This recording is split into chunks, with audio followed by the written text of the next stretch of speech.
Welcome to this week's episode of Confessions of a Fitness Professional.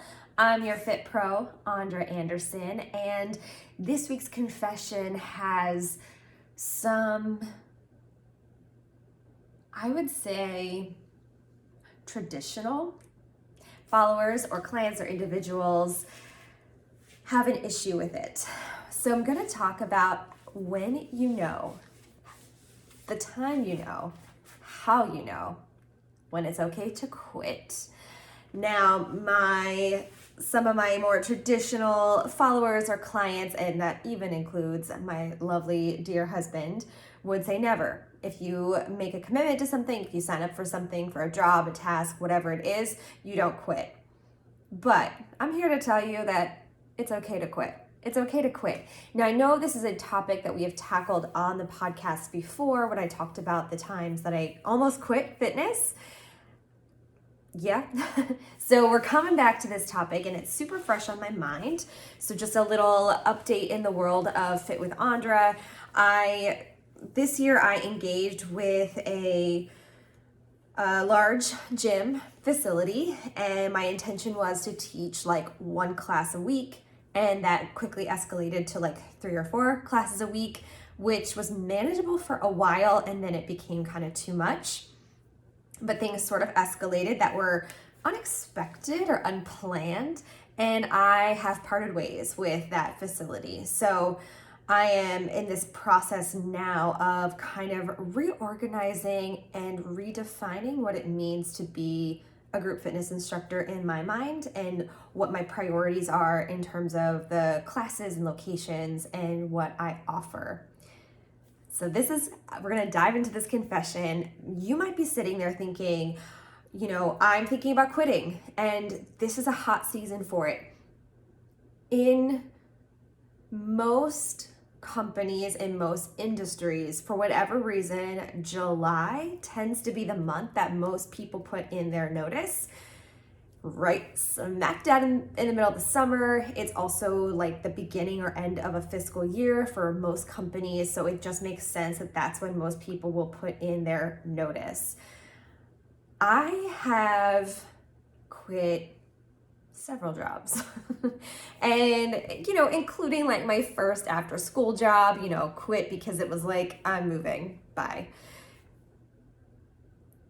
I think it's good to be loyal, but I think being loyal to the point that it is going against your ethics or going against your mental health or going against your values, then it needs to come into question. And I know I am very aware that this is a controversial topic and one that I'm going to hear a lot of information and backlash from, and I'm ready for it. I'm here for it.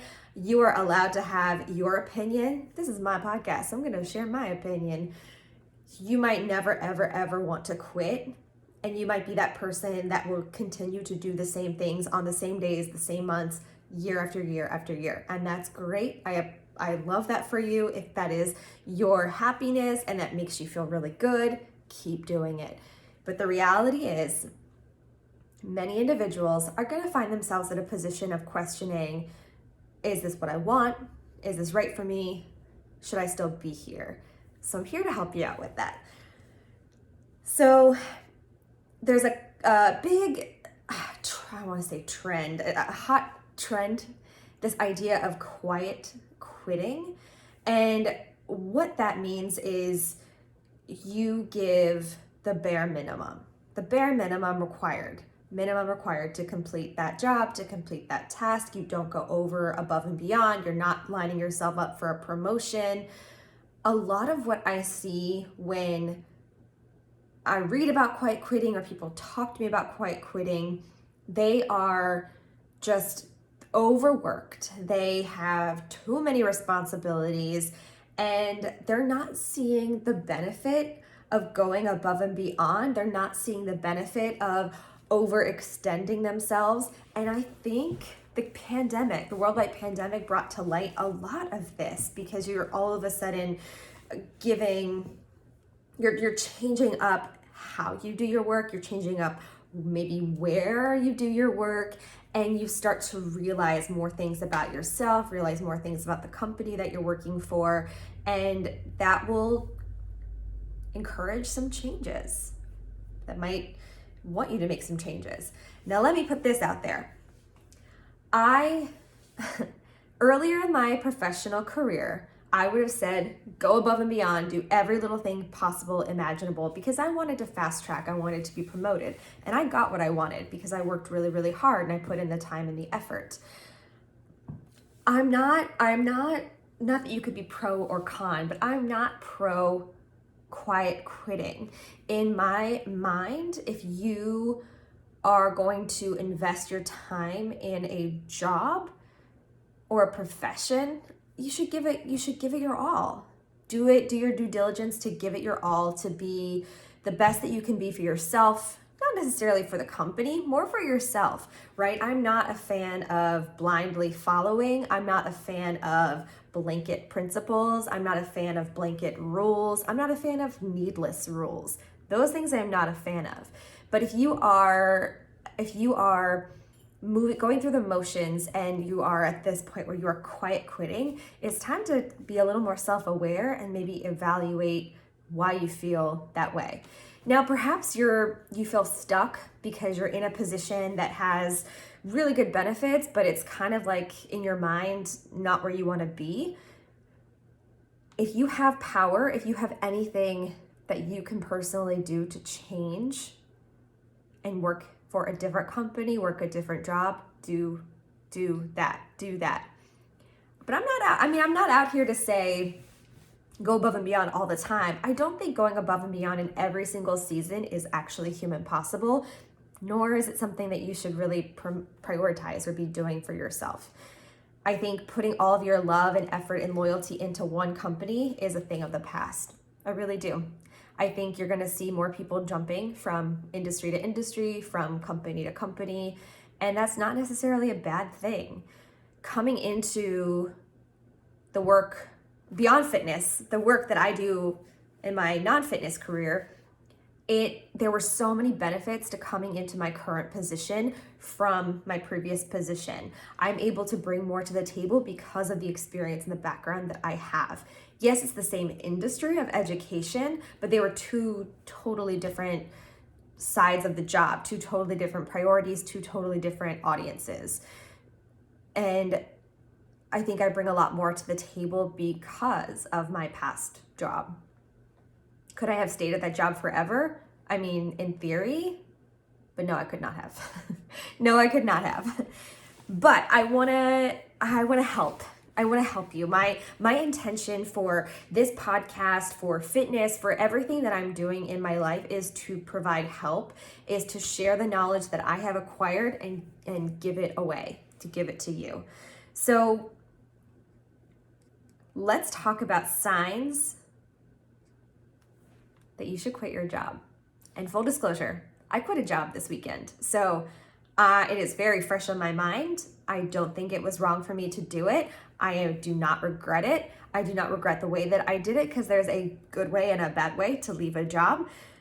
Sometimes burning a bridge, I'm gonna make a hot take, is not a bad thing. Sometimes burning a bridge is not a bad thing. I have definitely burned bridges before, and I am not upset about it. But I'm gonna kind of walk you through signs that maybe it's time to quit your job or change your job, and then how to do it maybe better, not in the heat of the moment. Okay. So these are reasons I think are totally legit for wanting to quit or leave your job. Number one, there is no growth opportunity. You might be in a position where you're like, I'm actually pretty comfortable at my level. No interest in moving up, no interest in moving over. A lot of times moving up means changed responsibilities. It means you're overseeing projects or budgets or people, and those might not be desirable to you. So this conversation is not for you. We're so happy that you're happy. Keep doing you, boo. Keep doing you. But if you are sitting here thinking, I am actually questioning whether I'm happy, or I'm sort of flirting with the idea that there might be something better out there for me. So if your job has little to no growth opportunity, that's a good sign to leave that job. That is a good sign that it might be time to leave that job, especially if you're a mover and shaker and you want the promotion, you want the recognition, you want something new to do. You kind of get bored if you don't have a good challenge. All right, so lack of growth opportunity. This is the reason I've quit every job. Ethical complications. Ethical complications. If you are in a position where you can no longer promote the values of the company that you are working for, it is time to cut ties, because what's going to happen is you're just going to become bitter. You're not going to enjoy showing up every day. And that could be ethical complications related specifically to the company or the industry, or 9 times out of 10, it's going to be the direct manager that you have. If you have ethical complications with the direct manager and it is impacting your work, that is a sign that it's probably time to move on. You cannot fake values. You cannot fake values. And anybody that expects you to fake a value is not a person you want to have in your corner. I feel like a big sister telling you all this advice right now. This is kind of related, the ethical complications. Challenging leadership. Okay, if you are constantly being micromanaged, like to the point that you don't even want to do your job. One job that I quit, and this was like way back in college, my manager, I'm not even exaggerating in this scenario. My manager had me keep an Excel file. There was an Excel file, Andre's daily work, and I went there 2-3 days a week. This was like a part-time gig, and I was a college student, okay? College student. There was an Excel file on the ancient desktop that I would click into every day, and it broke down hour by hour what I was working on. So if I was there from 8 to 2, it was like 8 to 9 a.m., here are the tasks I did. 9 to 10 a.m., here are the tasks I did. I'm a really type A organized person, so that's kind of how I structure my day. But it's kind of messed up if you have somebody, a manager, who's asking you to write down hour by hour exactly what you're doing every single day to excruciatingly painful detail. Like I spent, 10% of every hour writing in this document. Like that's an entire hour that you paid me to write in an Excel document when I could have been doing valuable work. That's one scenario. So challenging leadership. If you are being micromanaged to death and you cannot stand being micromanaged, it might be time to move on. Now, I have been in situations where I have had a very micromanaging boss and then that person was asked to leave and it got better. But if that is like no end in sight of that person potentially leaving and you are being micromanaged and it is affecting you, it is time to go. And that's an okay sign. That is a sign that it is time to go. All right, so lack of growth opportunity, ethical complications, challenging leadership, lack of passion. If you are no longer overly excited about the work that you are doing, and I say that with a caveat because some people just don't get overly excited, and I totally get that. I'm a very excitable person. I get visibly excited when I am happy, when I am doing something that matters. And I'm like getting closer. If you're watching a video, sorry, I'm getting really close because this is a topic that I feel very excited about.